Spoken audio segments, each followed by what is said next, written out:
Hello children, this is Umesh Sendra and I'm going to teach today prepositions. Prepositions क्या होती हैं, किस तरीके से हम इनको यूज़ करते हैं। अगर एक बार ध्यान से इसको पढ़ लिया जाए तो हमारी कहीं ना कहीं इंग्लिश राइटिंग, स्पीकिंग और लर्निंग तीनों में ही एक अच्छा उसमें प्रोग्रेस होती है। तो आज हम पढ़ते हैं प्रीपोजिशंस को। आखिर होती क्या है preposition? A preposition is a word which is placed before a noun or pronoun to show the relation of that noun or pronoun to some other word in the sentence. Preposition वो word होते हैं जो किसी noun या pronoun से पहले लिखे जाते हैं और ये वर्ड दूसरे किसी वर्ड से नाउन और प्रोनाउन के बीच में क्या रिलेशन है उसको शो करते हैं। यानी एक तरीके से समझ लें, नाउन और प्रोनाउंस के साथ जो दूसरा वर्ड एक रिलेट हो रहा है, एक रिलेशन बना रहा है, उसको जोड़ने के लिए कुछ वर्ड्स का यूज़ किया जाता है, उन्हें ही प्रीपोजिशंस बोलते हैं। Example, there is cold water in the jug, they the slave walked behind the master.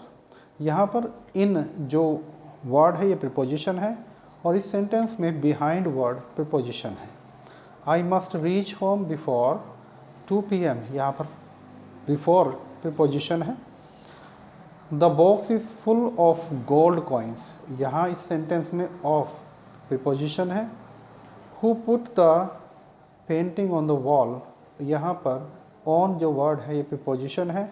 Walk along the river you will reach a village, इस सेंटेंस में अलोंग वर्ड ये प्रीपोजिशन का काम कर रहा है। Who is sleeping in the room, ये इस सेंटेंस में इन ये प्रीपोजिशन है। 20% people voted against him, against word यहाँ पर प्रीपोजिशन का वर्क कर रहा है। The object of a preposition, preposition का आखिर काम क्या है, ऑब्जेक्ट क्या है? She is sitting in the park, वो पार्क में बैठी हुई है। इस सेंटेंस में जो ये प्रीपोजिशन इन है, इसका जो ऑब्जेक्ट है वो द पार्क, पार्क जो है ये इनका ऑब्जेक्ट है। He borrowed some money from the bank, इस सेंटेंस में फ्रॉम का ऑब्जेक्ट द बैंक है। In the above sentences the park is the object of preposition in and the bank is the object of from. Prepositions and adverbs, prepositions और adverb क्या होते हैं? Some words may be used as both prepositions and adverbs, कुछ word ऐसे होते हैं जो preposition और एडवर्ब दोनों की तरह यूज़ किए जा सकते हैं। For example, the aeroplane went up, इस सेंटेंस में एरोप्लेन वेंट अप, वेंट गया ऊपर की तरफ, ये एडवर्ब का काम कर रहा है क्योंकि इसके इस प्रीपोजिशन का कोई ऑब्जेक्ट नहीं है। और पहले हमने स्टडी किया है, अगर किसी प्रीपोजिशन का, प्रीपोजिशन क्या है, ये एक वर्ड है जो नाउन प्रोनाउन को किसी दूसरे वर्ड से जोड़ती है, उनके रिलेशन को शो करती है। लेकिन यहाँ पर ऐसा नहीं है, इसका कोई ऑब्जेक्ट नहीं है और यहाँ पर ये एडवर्ब का काम कर रही है, यानी ये प्रीपोजिशन नहीं है। The children climbed up the tree, ये यहाँ पर प्रीपोजिशन है क्योंकि इसका अपना ऑब्जेक्ट दिया हुआ है। In the first sentence the word up does not govern any noun और प्रोनाउन, ये किसी नाउन और प्रोनाउन को गवर्न नहीं कर रहा है। It rather modifies the verb went, ये मॉडिफाई कर रहा है वर्ब को जो कि वेंट है। Hence it is an adverb, इसलिए ये एक एडवर्ब है। इन द सेकेंड सेंटेंस, दूसरे सेंटेंस में the same word up governs the noun the tree, so it is a preposition, ये प्रीपोजिशन है। If a word is used as a preposition, अगर कोई वर्ड एक प्रीपोजिशन की तरह यूज होता है, it is placed before a noun और प्रोनाउन, तो ये किसी नाउन या प्रोनाउन से पहले लिखा जाता है। अंडरस्टैंड? यस बच्चों, हम स्टडी कर रहे हैं इंग्लिश की बहुत अच्छी बुक जिसका नाम है सिस्टमेटिक इंग्लिश ग्रामर। बुक का नाम है सिस्टमेटिक इंग्लिश ग्रामर। अगर आपके पास ये ग्रामर बुक है तो आपको ये एक्सरसाइज वगैरह इसकी आपको उस बुक में मिल जाएंगी। आगे चलते हैं। We can classify prepositions into the following categories. हम निम्नलिखित कैटेगरीज में प्रीपोजिशन को क्लासीफाई कर सकते हैं। Preposition of place. Preposition of place, ये प्रीपोजिशन किसी प्लेस को इंडिकेट करती है और वेयर के आंसर भी इससे मिल जाता है।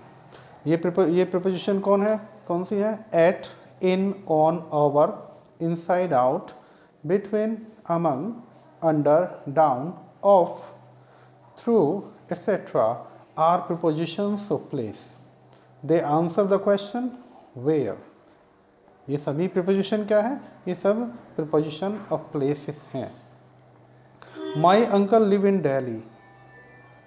आई met my teacher at the airport. Humpty Dumpty sat on a wall.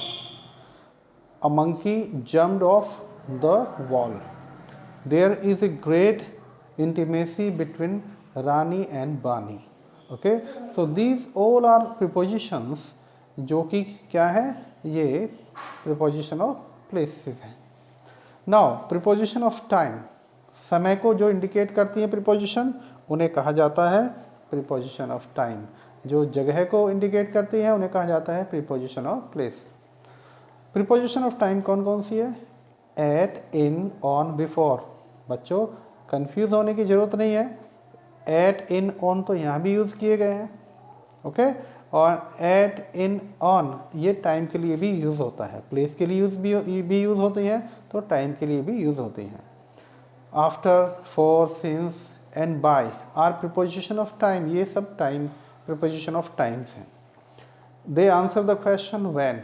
जब हम व्हेन करके कोई क्वेश्चन पूछते हैं तो इसका आंसर भी देते हैं। My mother wakes up at 4 AM। यहाँ समय से पहले एट का यूज़ किया गया है। The clock is behind time. ये घड़ी समय से पीछे चल रही है। We purchase this house in 2010। हमने 2010 में इस घर को खरीदा। यहाँ पर इन प्रीपोजिशन टाइम यानी 2010 को इंडिकेट कर रही है। She presented him a watch on his birthday. उन्होंने उसके बर्थडे पर एक वॉच प्रेजेंट की। Shanu will have finished the homework by 7 PM। Shanu ने 7 PM तक होमवर्क फिनिश कर दिया था। तो ये तमाम जो थी वो प्रीपोजिशन ऑफ टाइम थी। अब बात करते हैं प्रीपोजिशन शोइंग मैनर। वो प्रीपोजिशन जो मैनर को, काम करने के तरीके को शो करती हैं। कौन कौन सी हैं? By, without and with. Show the manner in which the action is done. ये मैनर को शो करता है जिससे कोई एक्शन किया जाता है। They answer the question how. ये हाउ क्वेश्चन का जवाब भी होती है। She learned the poem by heart. उसने हृदय से, मन से पोएम को लर्न किया। Soldiers face all challenges with courage. Soldiers सभी चैलेंजेस को करेज के साथ फेस करते हैं। Yesterday I went to school without my lunch box. कल मैं बिना लंच बॉक्स के स्कूल गया। Next is preposition of cause और पर्पस। प्रीपोजिशन ऑफ कॉज किसी कारण, किसी उद्देश्य के लिए जो यूज़ की जाती हैं प्रीपोजिशन, उन्हें प्रीपोजिशन ऑफ कॉज कहा जाता है। Of and for show the cause of something.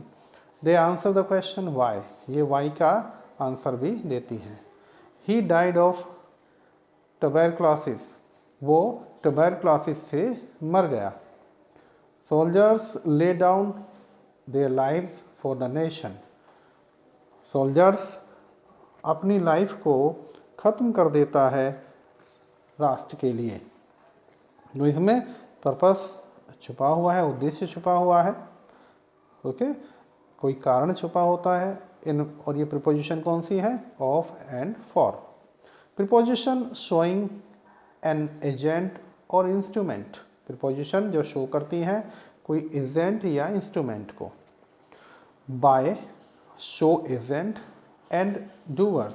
By जो प्रीपोजिशन है ये एजेंट और किसी डूअर को शो करती है, वाइल विद जबकि विद जो प्रीपोजिशन है एंड थ्रू पोजिशन है शो इंस्ट्रूमेंट, ये किसी इंस्ट्रूमेंट को शो करती हैं, और थिंग किसी वस्तु को शो करती हैं, यूज्ड फॉर डूइंग समथिंग जो किसी काम को करने के लिए प्रयोग की गई होती है। She cut the wires with a knife, वह काटती है वायर्स को एक नाइफ से, और यहाँ पर विद का यूज किया गया है क्योंकि नाइफ क्या है, एक इंस्ट्रूमेंट है। I contacted the principal through the receptionist, मैंने कांटेक्ट किया प्रिंसिपल को रिसेप्शनिस्ट के द्वारा। Modern trains are run by electricity, modern train दौड़ती है क्या, इलेक्ट्रिसिटी से। यहाँ पर इलेक्ट्रिसिटी क्या है, एक एजेंट है, और यहाँ बाई का यूज किया गया है। A bird was killed by a Hunter, bird मार दी गई हंटर के द्वारा, शिकारी के द्वारा। प्रीपोजिशन इंडिकेटिंग मेजरमेंट और रेट, वो प्रीपोजिशन जो यूज़ की जाती हैं मेजरमेंट के लिए या रेट के लिए, वो क्या क्या है, by, at are used to show the way of measurement और द रेट ऑफ समथिंग, ये किसी बाई और एट मेजरमेंट के लिए या रेट के लिए यूज़ होती हैं। Cloth is measured by the metre, cloth जो होते हैं वो मीटर में मेज़र किए जाते हैं, नापे जाते हैं। शुगर इज सेलिंग एट ₹40 पर kg, शुगर बेची जा रही है 40 रुपये किलो दाम पर। Milk is measured by the litre, milk जो है वो मेज़र होता है लीटर के द्वारा। She was driving at 8 kilometre per hour, वो ड्राइव कर रही थी 80 किलोमीटर पर आवर पर। Okay, exercise, choose correct preposition from the brackets and fill in the blanks, सही प्रीपोजिशन आप चूज करेंगे ब्रैकेट्स में और ब्रैकेट्स से, और ब्लैंक्स में जो खाली स्थान है वहाँ पर फिल करेंगे। The sentence given below have errors of propositions, जो सेंटेंस नीचे दिए गए हैं इनमें कुछ एरर्स हैं, गलतियां हैं प्रीपोजिशंस की। Underline the wrong preposition and write the correct ones in the space provided, आपको गलत प्रीपोजिशन को अंडरलाइन करना है और सही को आगे दिए गए स्पेस में क्या करना है, उसको लिखना है। ओके, तो thank you very much for being with me. और इस चैप्टर में हमने पढ़ा प्रीपोजिशंस के बारे में, और इस चैप्टर्स को बार बार पढ़ें, वीडियो को लाइक करें, कमेंट करें। चैनल अभी तक आपने सब्सक्राइब नहीं किया है तो सब्सक्राइब करें, क्योंकि आपके लिए बहुत सारी वीडियोस हमने अलग अलग टॉपिक्स पर डाली हुई है। Thank you very much again, see you in the